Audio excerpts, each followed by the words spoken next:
It's time for Recipe of the Day. If you've heard me talk about how to cook a pork loin in the Instant Pot before, please disregard that. It's not that I was wrong, it's just that different pork loins have different thicknesses, and it turns out that in the Instant Pot, this makes a huge difference. And so this recipe that has been on Cook the Story for years at this point had tons of glowing 5-star reviews, and it worked for me. And then it also had a bunch of people who either found it really overcooked or still raw. And this was something that was driving me nuts. How could this recipe that worked so well for me and so well for other people also have such different results for other groups of people? And it was baffling, and I decided that I needed to fix it. And so I did. And I did a lot of research, and I did a lot of looking, and I did a lot of testing. And I now have a foolproof method for cooking a pork loin roast in the Instant Pot. And the discovery that I made while figuring this out, I think is going to impact Instant Pot cooking for me for a whole bunch of other things, and maybe for you as well. The key to getting this roast to the perfect temperature is to undercook it during the pressure cooking phase, and then use the keep warm function of the Instant Pot to let it keep coming up to temperature. The residual heat inside of that roast and the way that the heat gets trapped back in the Instant Pot when you put the lid back on with the keep warm on lets it really keep heating to get it to just the right temperature. So undercooking first, getting it as close as we can, but undercooking it first and then bringing it up to just the right temperature with the keep warm on. If you are an Instant Pot lover like I am, I'm sure your mind is being blown at the moment. Mine certainly was. And I'm super excited to try this on a whole bunch of other things. But for now, we're just going to focus on this pork loin. So first, just to be clear, I'm talking about a pork loin, not a pork tenderloin. The pork tenderloin is that like long, slender piece of meat. This is a little bit thicker. It's going to have a thickness of somewhere between 2.5 to 4.5 inches. And it's just going to look like a big chunky cylinder more than that long, skinny tenderloin. Okay, so if you have the right kind of meat, then you are ready to get started. Now, this recipe, unlike my previous version, does not require you to take it out of the fridge for 45 minutes before starting. That way I was doing that to try and get everybody to the same starting point, so it doesn't matter quite as much if your roasts were different sizes or if your fridge temperatures were different temperatures. It was going to help it cook more evenly and all of that. But now that we have this keep warm method, it is not necessary anymore. So this is much quicker now than it used to be. You're just taking that pork loin out of the fridge and you're going to cut some slits in the fat. So like a hashtag kind of grid on the fat side of that pork. Then you're going to mix together some seasonings. I like to mix them together in a bowl, and then I can just keep reaching into that bowl with my fingers and rub the pork and into the bowl and rub the pork and not worry about contaminating my spice jars and things, right? So clean hands, get out your salt, pepper, and garlic powder, mix those together. It's 1 teaspoon of each.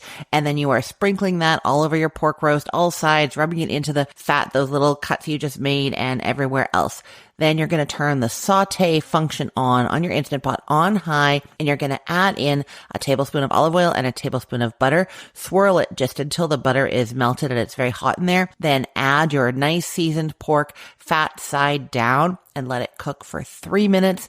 Do not touch it. It might feel like it's getting kind of dark. You might be worrying about it. It's fine. 3 minutes. Then flip it over and do the same thing. Another 3 minutes. And yeah, it is going to be a little bit dark, but we're not going to have another chance to really develop those like caramelization flavors because we're pressure cooking the roast the rest of the time. So it's important to do as much as we can here. You could even take a moment and do the ends or some of the other bits for a couple minutes each side if you wanted to. That's a great idea. But this is 3 minutes per 2 sides, sort of the quickest, best, getting the most coverage of that browning. You see what I mean? Okay, after it's been 2 sides for 3 minutes, you're going to hit cancel, and you're going to take that pork out of the Instant Pot, put it on a plate, and then immediately pour some broth in there. We're going with 1.5 cups of unsalted chicken broth, and I'm doing unsalted chicken broth or chicken stock because it's going to reduce later to make kind of like an au jus sauce or a gravy, depending on how you do it. And since we're going to be reducing the liquid and it has salt in it, and we salted the outside of the pork, and some of that is going to drip down into that liquid,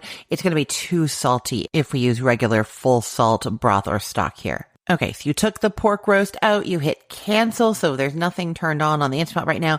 You add the broth, and then it's very important that you scrape up any browned bits from the bottom and sides of the Instant Pot.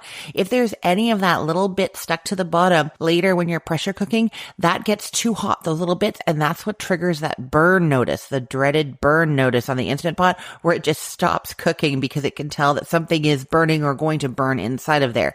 Very, very important that you unstick everything. That's why I find it's best to turn the whole thing off and just take that moment and really make sure that there's nothing still stuck. Really scrape the bottom. Okay, then you're going to add an onion cut into 8 wedges right into that broth, and then put your roast on top of it, fat side up. Cover the Instant Pot, put the lid on, lock the lid into place, and set the steam valve to sealing. And now the important question, how long do we set this to cook for? We're pressure cooking on high. And if your roast is between 2 to 5 pounds, you're doing it for 5 minutes per pound. So if it's a 2-pound roast, that's 10 minutes. If it's a 5-pound roast, that's 25 minutes. If your roast is between 5 to 8 pounds, you're doing 25 minutes total. That means that if it's more than 5 pounds, if it's all the way up at 8 pounds, you're not continuing to multiply by 5 for that. 25 minutes total for roasts that are 5 to 8 pounds. And this is because if you think about it, the pork loin roast gets longer, but it doesn't get like thicker. So as the roast is getting longer and longer and longer, you don't necessarily need that much more time for the heat to penetrate all the way to the middle of that cylinder. See what I mean? Now, if your roast is 8 pounds or more than 8 pounds, you're going to actually cut it in half. So you have essentially 2 4-pound pieces, and you're going to set those side by side on top of the onions, and then you're going to cook them for 20 minutes total. So those are the times, and if you want to find them, you can, of course, head to cookthestory.com and search for Instant Pot pork loin, or look in the show notes for today's podcast episode, Recipe of the Day podcast episode, or you can head to cookthestory.com/ROTD and get the link there. Okay, so now that is going to pressure cook for however long you set it for. After that, you do what's called a natural release for 10 minutes. The natural release is when you actually just do nothing. The Instant Pot has come up to pressure. It's pressure cooked for the amount of time that you set it to cook for, and then you just leave it alone for 10 minutes, and it's kind of slowly letting out some pressure. After the 10 minutes, you turn the valve to venting. And now we're going to do that trick that I was telling you about, where we're going to assess whether we need to use the keep warm function or not. So you're going to take an instant read thermometer or like a probe thermometer, whatever you like to use that can take a quick temperature, and you're putting it right into the middle of the roast, letting the tip of the probe get right to the center. And you want that reading to be the temperature that you like your roast to be. So if you are somebody who likes your roast at 145 degrees Fahrenheit, you are going to take it out when it gets to 145 or even 140 if you're comfortable with that, knowing that it's going to raise a little bit while it rests on the counter. Now, if you're somebody who was brought up back when pork had to be cooked to 160, you're probably going to want to wait until it's at least at 150, 155 before you take it out, okay? So you're putting that thermometer in there, you're checking the temperature. If it's close to your takeout temperature, you're just going to put the lid back on, set the keep warm function going, and leave it for just like 2 minutes.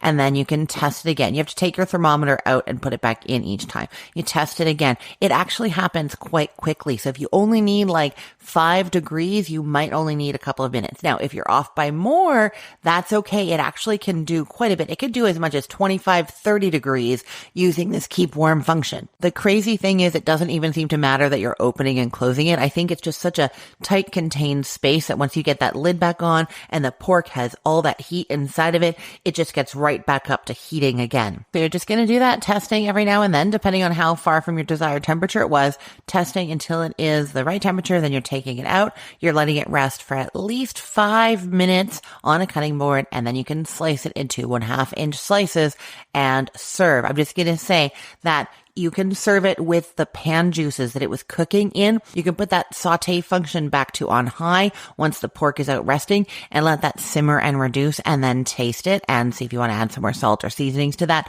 Or you can also turn it into a gravy very easily if you mix together 1.5 tablespoons of cornstarch with 3 tablespoons of cold water. Mix that up really well. Add that to your juices. Let that come up to a simmer. It's going to thicken. Give that a taste if you want to season it. And you've got yourself a nice gravy to serve with your sliced, perfectly cooked Instant Pot pork loin. I cannot wait for you to try this. I am so excited about figuring this out and nailing it and getting this perfect pork loin for everybody, not just for some people.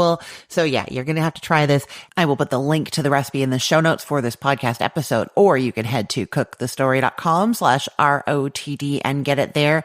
Everything there is arranged by date, so it's helpful to know that today is February 10th of 2025. And if you give this method a try, I know you're going to love it. Come back to that recipe on Cook the Story and leave a comment and a 5-star rating and let me know how it went for you. I am Christine Pittman from cookthestory.com, thecookville.com, the all-new chicken cookbook, and from this podcast, Recipe of the Day. I hope you have a great day. Let's get cooking.